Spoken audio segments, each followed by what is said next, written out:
I'm sorry, starting with Paul Reeve.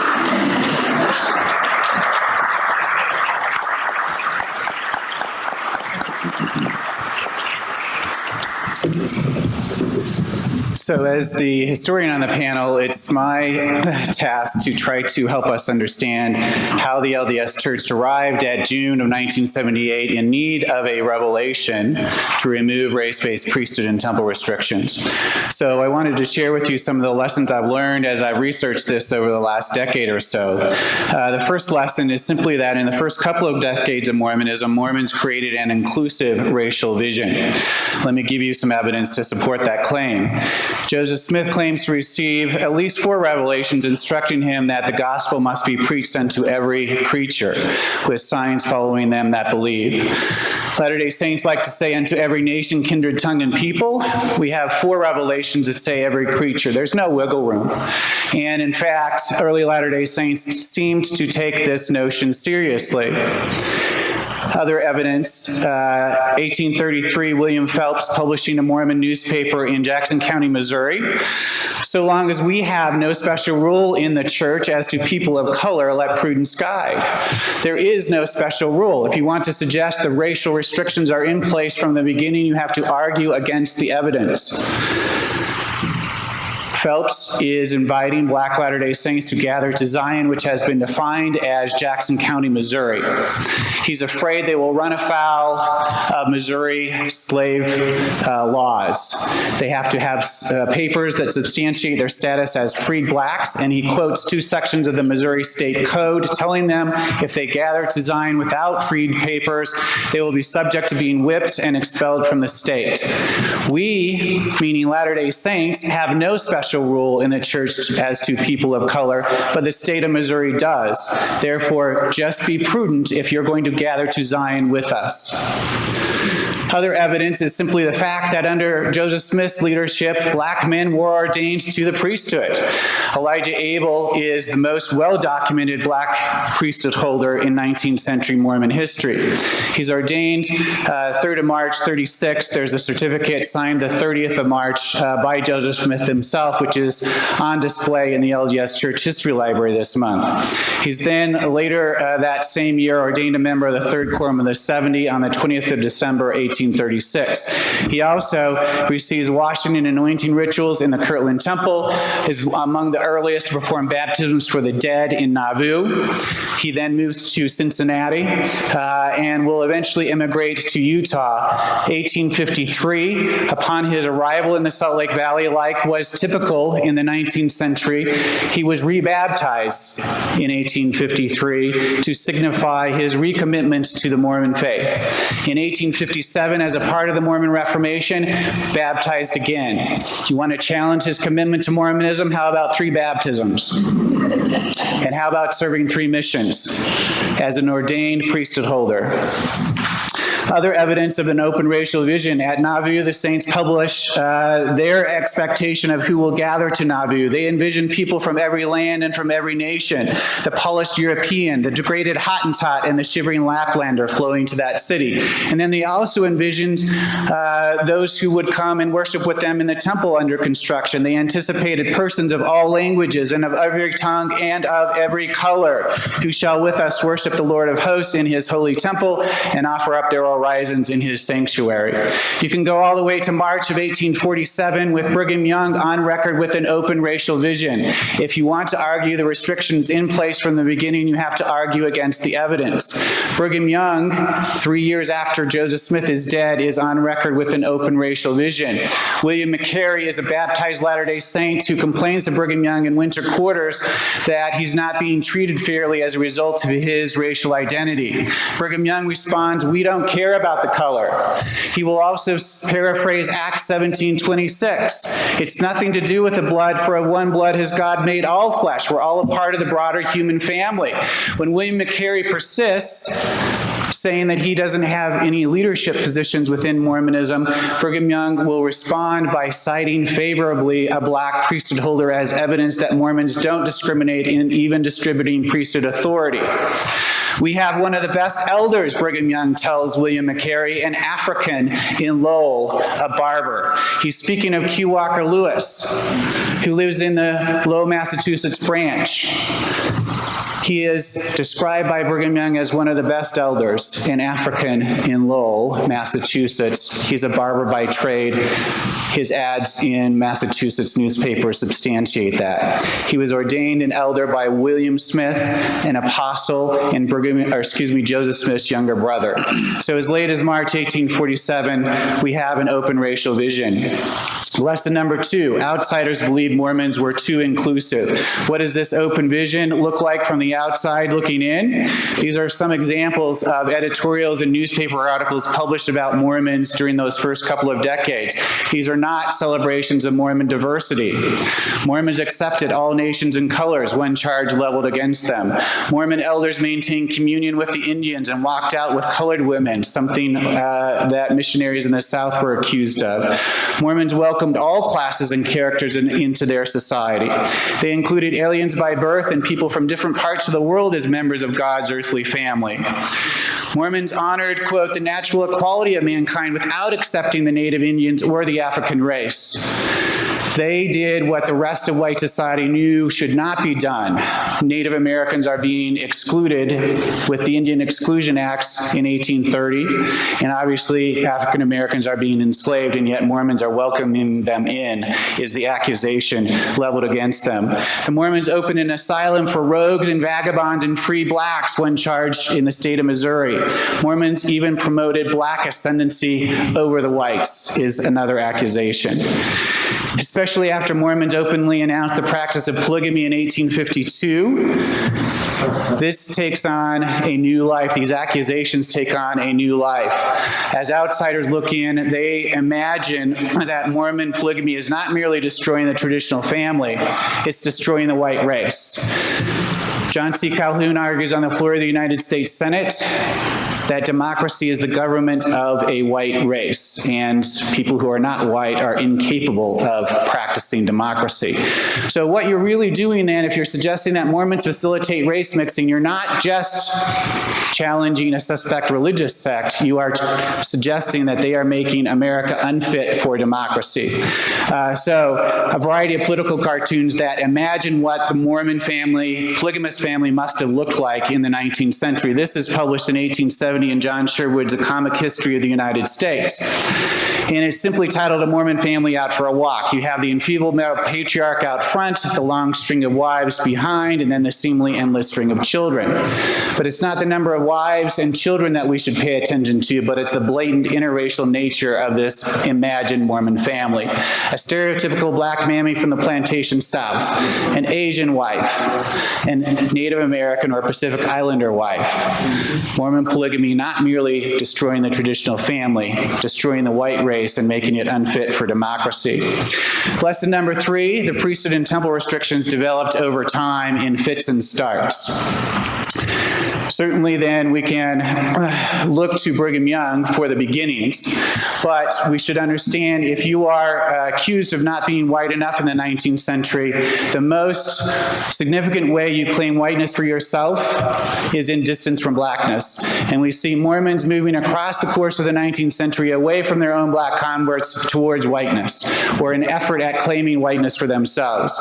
Brigham Young first openly announces a race-based priesthood restriction to the territorial legislature in January and February of 1852. He is in a debate with Apostle Orson Pratt. They are debating the servant code, which is designed to govern a relationship between the white slave masters and the black slaves who have been brought to Utah Territory. Some of those black slaves baptized Latter-day Saints themselves. And Orson Pratt moves that this bill be rejected in its entirety. He argued that God administered divine curses and that they were particular to a given time and place. They were not multi-generational. He then said, "Shall we take then the innocent African that has committed no sin and damn him to slavery and bondage without receiving any authority from heaven to do so?" One more time, close to the back. He found the idea preposterous and said it was enough to cause the angels in heaven to blush. Each succeeding, Brigham Young obviously wins out in that debate. Each succeeding generation of leaders then simply refused to violate the precedent established by Brigham Young, even though Brigham Young's precedent is a violation of the open priesthood ordination established by Joseph Smith. We get all the way to the beginning of the 20th century, and you have the solidification, I believe, of these race-based priesthood and temple restrictions in place under Joseph F. Smith. Brigham Young, responsible for its beginnings, Joseph F. Smith, responsible for its solidification. In 1879, he actually interviewed Elijah Abel and verified that he had priesthood certificates substantiating his status as a black priesthood holder. In 1895, he reminded LDS leaders that Abel was ordained to the priesthood, quote, at Kirtland under the direction of the prophet Joseph Smith. Then the slippage begins. In 1904, he called Abel's ordination a mistake that was never corrected. In 1908, he claimed that Abel's priesthood ordination was declared null and void by the prophet himself. What you're doing then is you are putting the race-based priesthood and temple restrictions in place from the beginning in this new memory. They have always been in place. God put them in place. Man can't do anything about it, and it will take a revelation to get rid of them. That becomes the new memory for the 20th century. Priesthood and temples have always been white. And Mormons then pass as white and successfully claim whiteness for themselves. At the very same meeting, Joseph F. Smith decided that missionaries, quote, should not take the initiative in proselyting among the Negro people, but if Negroes or people tainted with Negro blood apply for baptism themselves, they might be admitted to church membership in the understanding that nothing further can be done for them. Joseph Smith says, unto every creature. And you see then by the beginning of the 20th century how much this open space has been diminished as Mormons are attempting to claim whiteness for themselves, and you understand why Mormonism becomes known as a white church by the 20th century. So what does this mean, and who cares? Why does this matter? We should just move forward. Obviously, you're talking to a historian, and a historian will never believe that we should just move forward without actually understanding our racial past.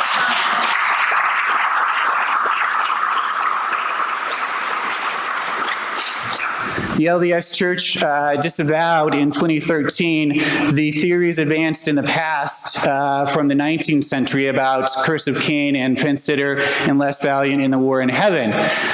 However, what does this mean since 1978? And what I have seen is a variety of new justifications for the previous priesthood and temple restrictions crop up to replace those that have been disavowed, and it's like playing whack-a-mole at the carnival.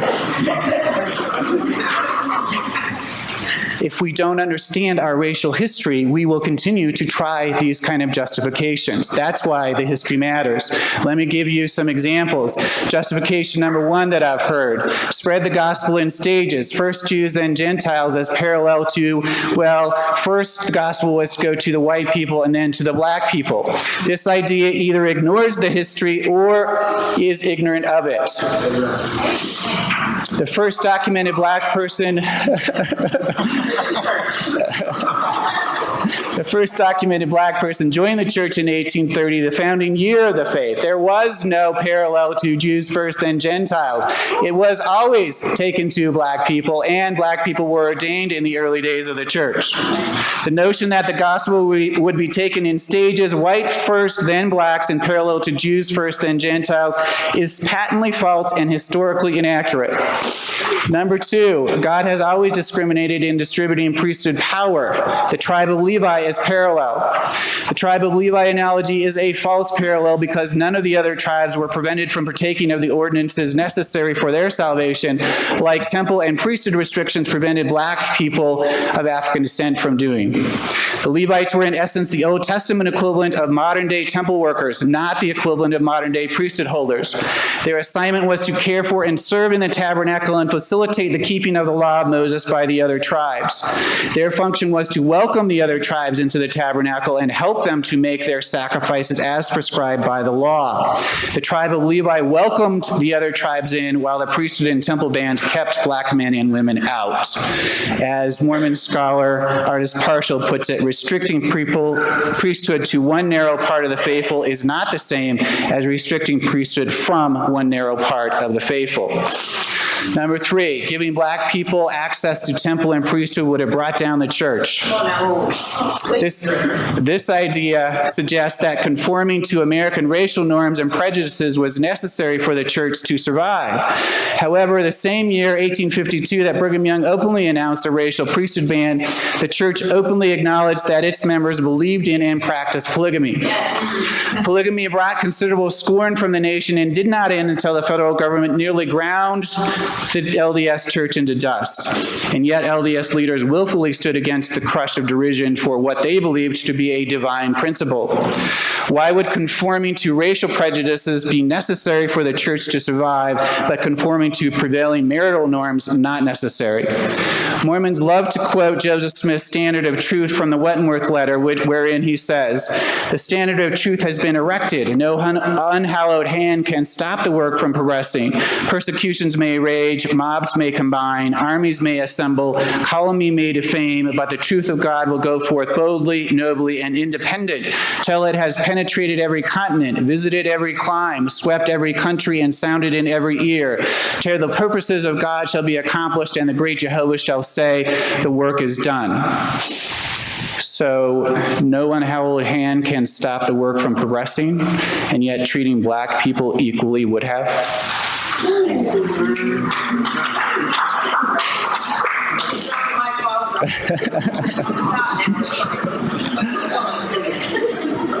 A revelation removed the restrictions, therefore a revelation must have started them. This idea suggests that the ending of the restrictions explain the beginnings. I do not have to first tell my children to touch a hot stove before I tell them, don't touch that, it's hot. If there was a revelation to begin the restriction, can we read it? Will someone show it to us? Can anyone point to it? Where is it? There is a total of one revelation on race and the priesthood in the LDS scriptural canon, and it came in June 1978, and it returned Mormonism to its racially universal roots. God will not allow the prophet to lead the church astray. Justification number 5. Taken within its proper context, this comes out of Wilford Woodruff in 1890, who was defending the manifesto ending polygamy as a revelation in the face of accusations from fellow Mormons that he was a fallen prophet and had merely bowed to political pressure when he issued the manifesto. Within this proper context, Woodruff was saying, God will not give me a revelation to lead the church astray. Assuming that a prophet is infallible is a violation of the central Mormon tenet of agency. If a prophet has agency, a prophet can make mistakes. Number 6, Mormon leaders were trapped by historical circumstances. Everyone was racist back then. This idea is based on the premise that we should not judge historical figures by the standards of today, but by the standards of their day. It is not an act of presentism that is, presentism as historians define it, is superimposing present-day values and understandings on the past. It's not an act of presentism to hold those leaders accountable for their choices because people in the past argued against slavery and for racial equality, including eventually Joseph Smith. Also, Joseph Smith sanctioned the ordination of black men to the priesthood. He was not trapped by historical circumstances. Brigham Young said in 1847, "We don't care about the color." Therefore, when he started to care about color, he was not trapped by the views of the time because he had already expressed an open view. Brigham Young said, "We have one of the best elders, an African." When he later restricted priesthood from black men, he was not trapped by history because he had already favorably referred to a black priesthood holder. And number 7, we don't know why.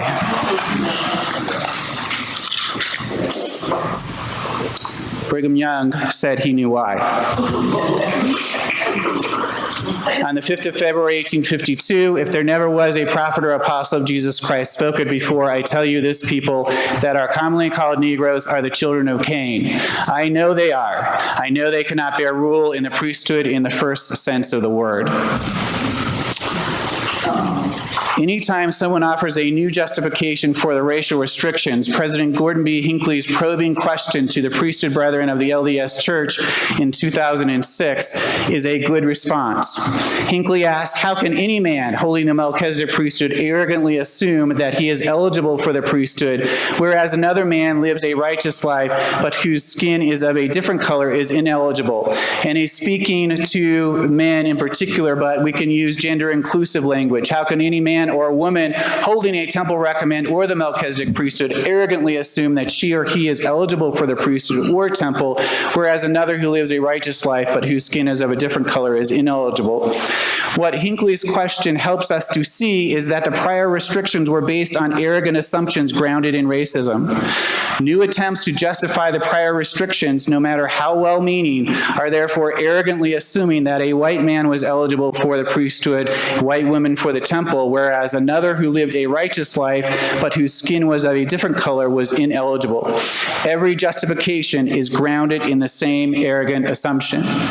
Rather than continuing to invent new justifications, mostly white Mormons like me would do better spending time learning the history of the racial restrictions and then contemplating Hinckley's question and asking it of ourselves over and over and over again. Thank you.